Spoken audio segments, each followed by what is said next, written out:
Hello and good morning everyone. आज के lecture में हम रमन स्पेक्ट्रोस्कोपी को ही कंटिन्यू रखेंगे और आज का हमारा जो टॉपिक है vibrational rotational Raman spectra of diatomic molecules. तो फर्स्ट ऑफ ऑल हम वाइब्रेशनल और रोटेशनल स्पेक्ट्रा के बारे में जान लेते हैं। तो कोई भी मॉलिक्यूल्स वाइब्रेशनल और रोटेशनल स्पेक्ट्रा शो कब करता है? जब हम उस मॉलिक्यूल्स के ऊपर इंफ्रारेड लाइट फॉल करते हैं तो उस मॉलिक्यूल्स के जो वाइब्रेशनल एनर्जी लेवल है उसमें ट्रांजिशन होना स्टार्ट हो जाती है। जब उस मॉलिक्यूल्स में ट्रांजिशन होती है वाइब्रेशनल एनर्जी लेवल में, उस टाइम उसके जो इलेक्ट्रॉनिक स्टेट है वो उस मॉलिक्यूल्स के सेम रहेंगे। और कोई भी मॉलिक्यूल्स, कौन कौन से मॉलिक्यूल्स हैं जो वाइब्रेशनल और रोटेशनल स्पेक्ट्रा शो करते हैं? तो हमारे पास जो हेटेरोन्यूक्लियर मॉलिक्यूल्स हैं लाइक HCl, ये मॉलिक्यूल्स हमारे पास वाइब्रेशनल और रोटेशनल स्पेक्ट्रा शो करते हैं। इसका रीजन ये है, इन मॉलिक्यूल्स का परमानेंट डाइपोल मोमेंट होता है। और जो होमोन्यूक्लियर मॉलिक्यूल्स होते हैं ये हमारे पास वाइब्रेशनल और रोटेशनल स्पेक्ट्रा शो नहीं करते। इसका रीजन ये होता है कि इनके पास परमानेंट डाइपोल मोमेंट नहीं होता। और होमोन्यूक्लियर मॉलिक्यूल्स कौन कौन से होते हैं? हमारे पास H2 है, O2 है, N2 है, ये सब हमारे पास होमोन्यूक्लियर मॉलिक्यूल्स होते हैं। तो यहाँ पे हमने यही बता रखा, vibrational rotational molecular spectra arise from transition between vibrational energy state. तो ये वाइब्रेशनल रोटेशनल मॉलिक्यूलर स्पेक्ट्रा कब अराइज होता है किसी मॉलिक्यूल्स में? जब वहां उसके वाइब्रेशनल एनर्जी लेवल्स के अंदर ट्रांजिशन होती है तब वाइब्रेशनल रोटेशनल स्पेक्ट्रा शो करता है। और साथ में जब उसके इलेक्ट्रॉनिक्स एनर्जी लेवल्स हैं उस मॉलिक्यूल्स के वो सेम रहते हैं। उसके बाद vibrational rotational spectra observe in infrared reason. तो इंफ्रारेड रीजन के अंदर वाइब्रेशनल रोटेशनल स्पेक्ट्रा शो होता है हमें। उसके बाद vibrational spectra are obtained only for molecules having permanent dipole moment. वही मॉलिक्यूल्स वाइब्रेशनल और रोटेशनल स्पेक्ट्रा शो करेंगे जिनका डाइपोल मोमेंट परमानेंट है, या फिर हम ये बोल सकते हैं जो हेटेरोन्यूक्लियर मॉलिक्यूल्स है जिनका जो न्यूक्लियस है वो अलग अलग है लाइक HCl, ये मॉलिक्यूल्स हमें वाइब्रेशनल और रोटेशनल स्पेक्ट्रा शो करेंगे क्योंकि इनका परमानेंट डाइपोल मोमेंट होता है। और बहुत सारे मॉलिक्यूल्स हमारे पास ऐसे होते हैं जो वाइब्रेशनल और रोटेशनल स्पेक्ट्रा शो नहीं करते। इसका रीजन ये है, उन मॉलिक्यूल्स का परमानेंट डाइपोल मोमेंट नहीं होता। और ऐसे मॉलिक्यूल्स कौन से हैं हमारे पास? जो होमोन्यूक्लियर मॉलिक्यूल्स हैं लाइक H2 है, N2 है, O2 है, ये सभी मॉलिक्यूल्स हमें वाइब्रेशनल और रोटेशनल स्पेक्ट्रा नहीं देते। इसका रीजन क्या था? इनके पास परमानेंट डाइपोल मोमेंट नहीं होता।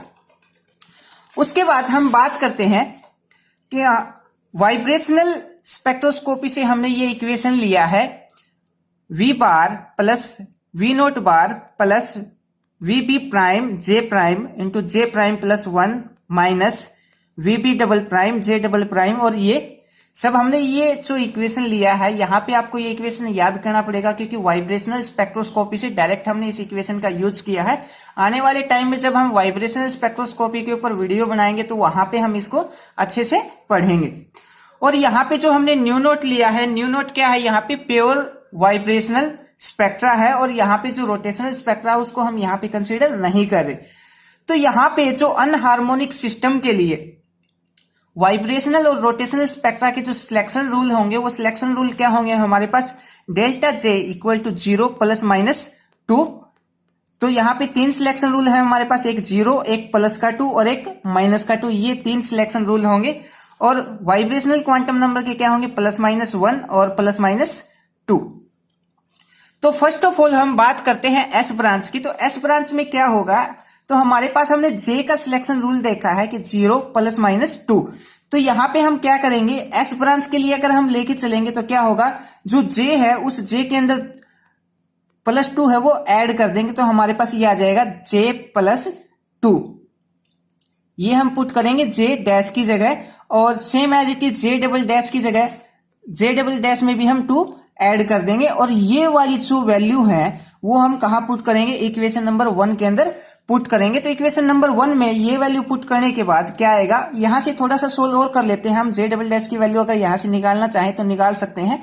इस 2 को मैं उस तरफ लेके जाऊं, हमारे पास क्या है यहाँ पे? J plus 2 equal to J double prime plus 2। तो इस 2 को अगर मैं उस तरफ लेके जाऊं तो ये माइनस में हो जाएगा J प्लस 2 और माइनस 2, ये कैंसिल हो जाएगा। तो J डबल डैश की वैल्यू आ जाएगी हमारे पास J।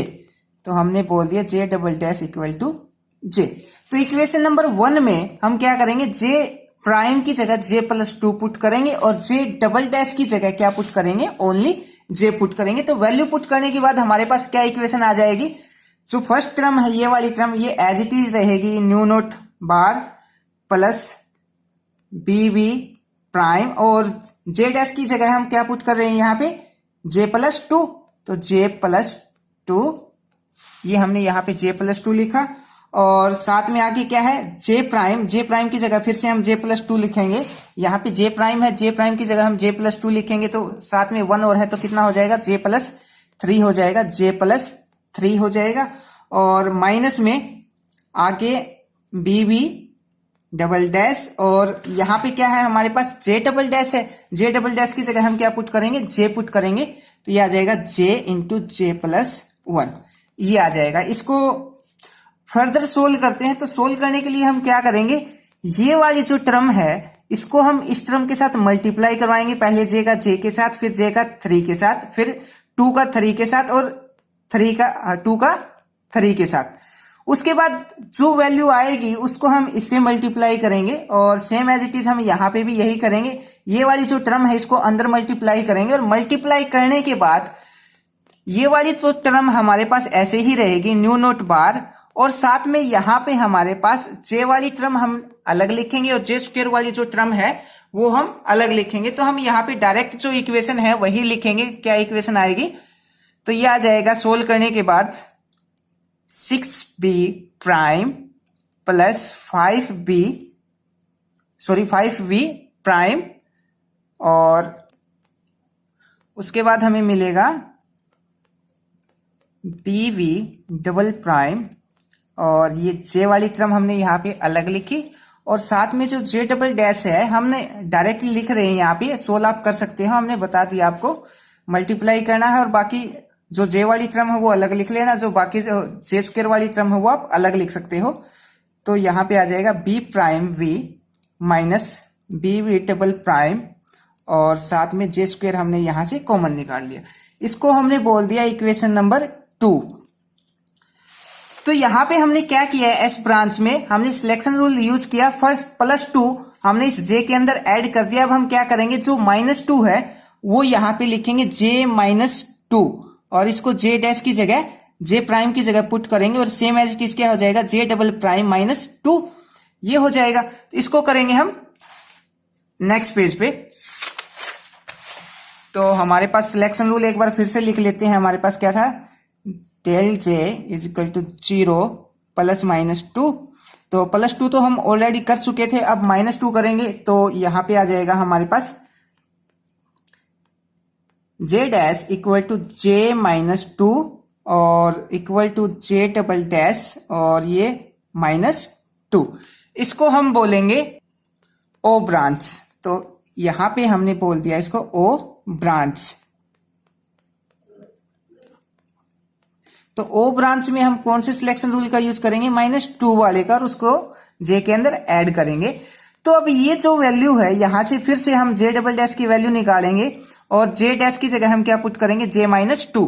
तो वैल्यू पुट करने के बाद क्या आएगा, ये वैल्यू कहां पे पुट करेंगे, जो हमने इक्वेशन नंबर 1 ली थी ना यहाँ पे, वेट ए मिनट, ये वाली जो इक्वेशन ली थी हमने, इसके अंदर वो दोनों वैल्यू पुट करेंगे, और वैल्यू पुट करने के बाद हमारे पास क्या आ जाएगा, तो वैल्यू पुट करने के बाद हमारे पास ये आ जाएगा। हम यहां से वैल्यू निकालेंगे, तो ये टू वाली जो जे डबल डैश की अगर वैल्यू निकालेंगे, टू वाली टर्म उस तरफ लेके जाएंगे, प्लस की हो जाएगी, टू से टू क्या हो जाएगा, कैंसिल।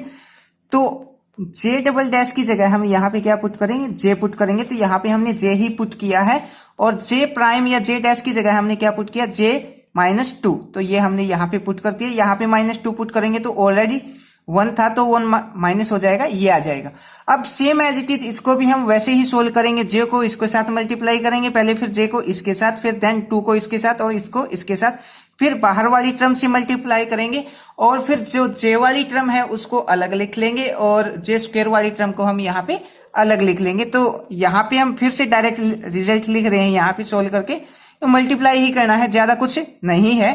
तो ये आ जाएगा B V two B V prime minus 3bv prime plus bv double prime, और यहां से जो j है वो क्या आ जाएगा, कॉमन आ जाएगा, और साथ में जो जे स्क्वायर वाली टर्म है वो अलग आ जाएगी, B prime minus B double dash V और साथ में जे स्क्वायर अलग आ जाएगा। इस इक्वेशन को हम नाम दे देते हैं, पहले वाली को नाम दिया था इक्वेशन नंबर 2, इसको नाम दे दिया हमने इक्वेशन नंबर 3। इन इक्वेशन का अभी हम यूज करेंगे। और उसके बाद जो थर्ड सिलेक्शन रूल रहता है, हमने +2 का यूज कर लिया, -2 का यूज कर लिया, अब हमारे पास रहता है 0। तो अब जे के अंदर हम 0 ऐड करेंगे तो ये हमारे पास क्या आ जाएगा यहां पे, तो जे डैश इक्वल टू जे +0 और साथ में जे डबल डैश +0, तो ये क्या आ जाएगा, ये जे आ जाएगा और ये जे डबल डैश आ जाएगा।